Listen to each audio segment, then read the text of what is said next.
JLP had a segment today where he had his experts give their takes on the parents of Ethan Crumbley.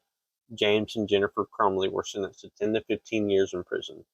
Now, Ethan is already sentenced to life without parole for killing 4 of his fellow students. At what point is this taking it too far? You punish the perpetrator, you punish the parents. Who will be punished next? You punish the parents, it may not stop there in the future. It could then evolve into punishing whoever the guilty party was correlated with just because they did not see the signs. This could potentially be a tactic used to encourage people to snitch on others who may not even be doing anything wrong at all. You may have heard this before. Thought crime. Thought criminal. You're a thought criminal. So I want to talk about this historical trial.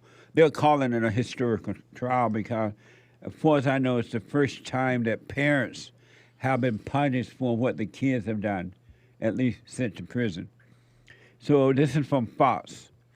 A judge on Tuesday sentenced James and Jennifer Crumbley, parents of Oxford High School shooter Ethan Crumbley, to a term of 10 to 15 years in prison each.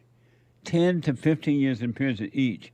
The first parents of a school shooter in the U.S. history to be tried for their child's crime.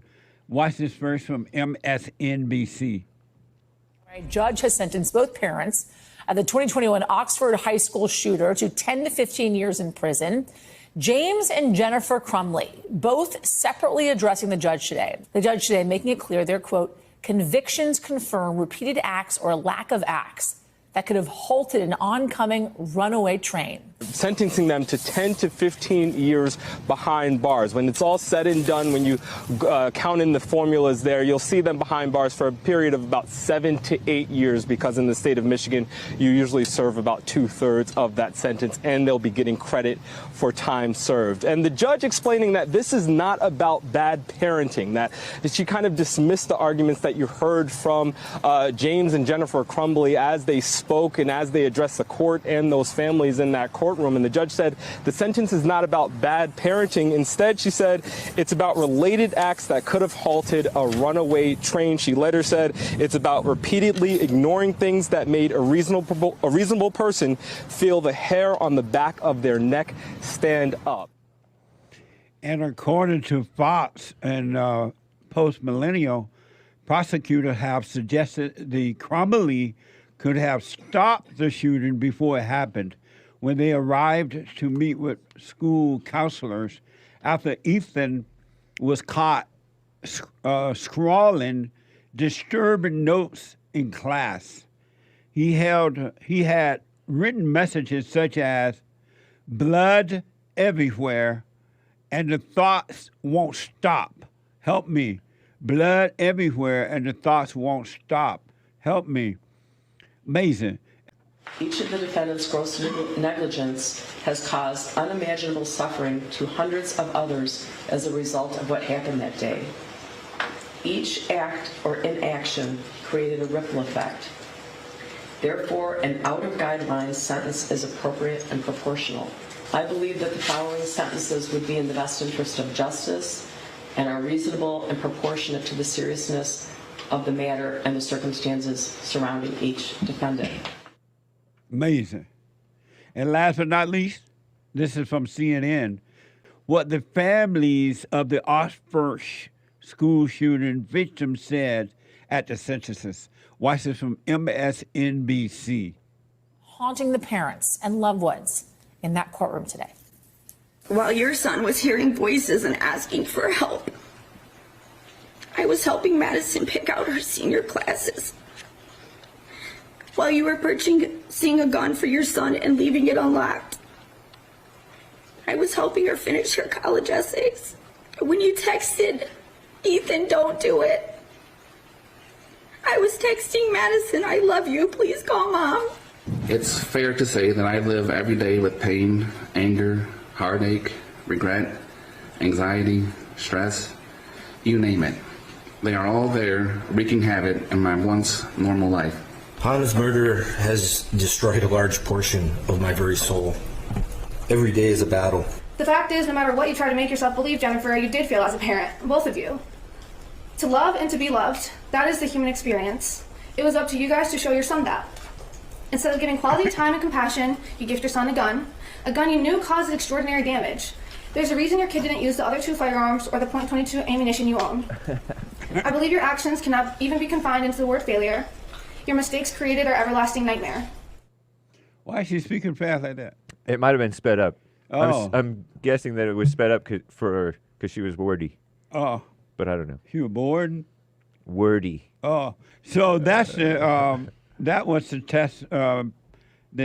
testimony of the victim's parents during the sentences. Hake, you say? Was it fair that the parents were punished or unfair? Was the parents responsible for what the kid did? Should the parents have gone to prison? No, it's not fair that they did this to the parents because this is all about going after the guns. They're saying, oh, you have to do this with your guns in your own home. You know what I mean? It wasn't locked. Your guns weren't locked. Stuff like that. They said it wasn't about bad parenting. Had it been about bad parenting, then I might have been more open to it. So, no, they shouldn't be going to prison for this. They should not. They should not go to prison for that stuff. And it's not fitting that these people are putting all these emotional comments in the courtroom, much less the judge be putting these statements in the courtroom. A female judge. Well, she prayed on it. Lots of people pray and then come up with the wrong decisions. Who you praying to? Were the court wrong for sending these parents to prison for 10 to 15 years for what the son did? And are they responsible for what the son did? And blah, blah, blah. I think that they are responsible. I agree with James, though, that any attack, I mean, there is a attack on the gun that I didn't really see as clear before, the attack on the gun, until we talked about it and you guys mentioned it and James mentioned it. And that part is just off, the attack on the gun part. I think there's an article that says that they never even mentioned, or they were mad that they didn't lock up the gun before he went to school or something. And that is irrelevant because I think that's not even the issue. But according to these clips, what they're saying is that the reason why they're tried and they're going to jail is because of the lack of action they took in different areas, not just with the gun, but with just the fact that they failed to see certain signs.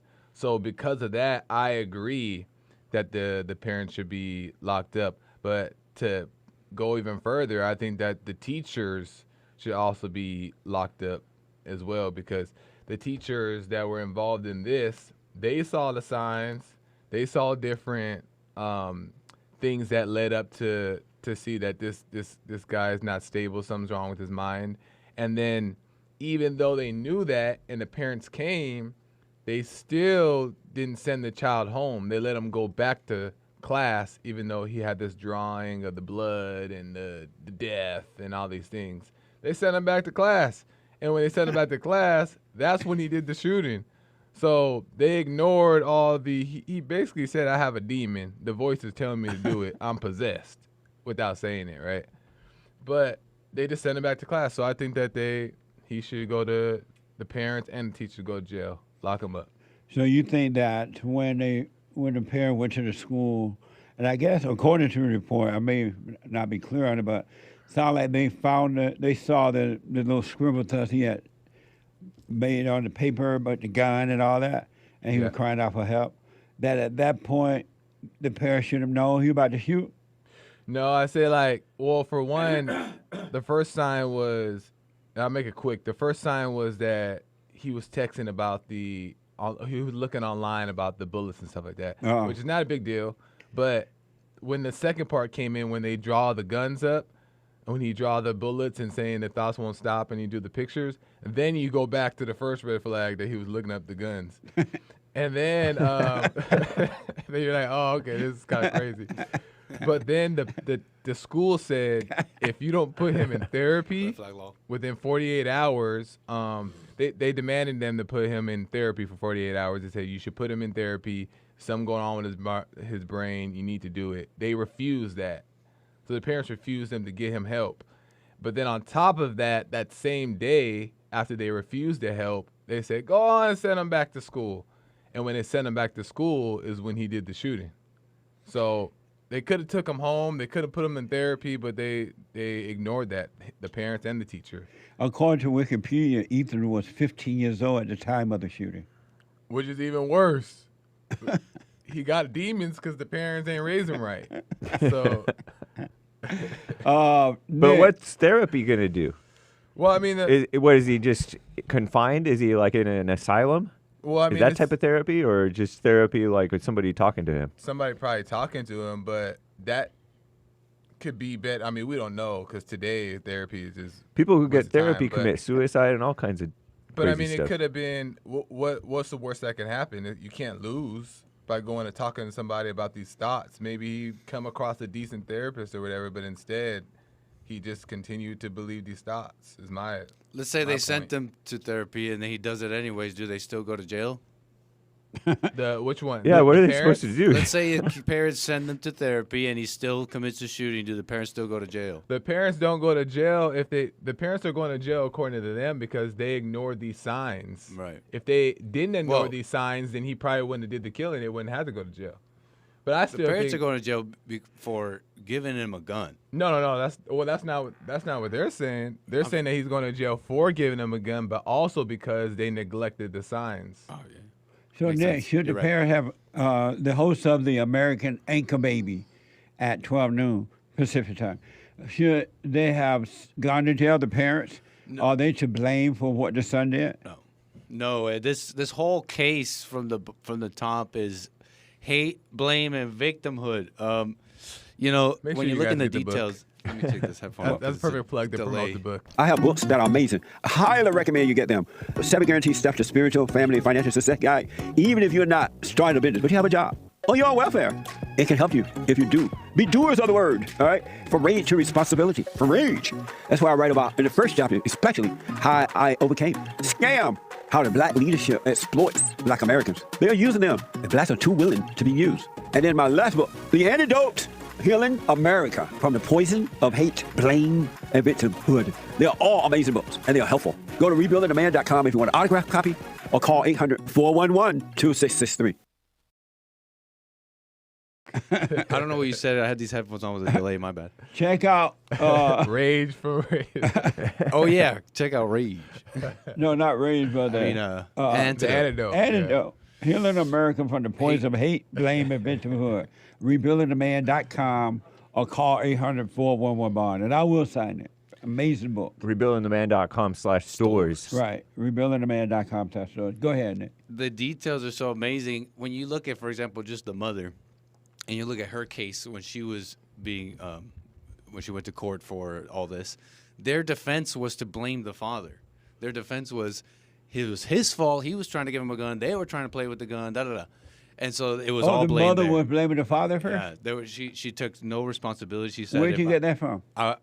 This is from my reporting back in February, and I got this from CNN.com. Oh, okay. Nice. And this, what was I saying? It was so much. It's all blame. What I'm trying to express here is that there's no one involved here. The judge, the parents, those crying parents you saw that actually really care about the issue and want to fix it. What I mean is, like, for example, she's blaming the husband in her thing, not learning, not she's like, I would have done the exact same thing. She says, look, they don't care about mental health. They say this is all the gun thing. It's only the gun thing.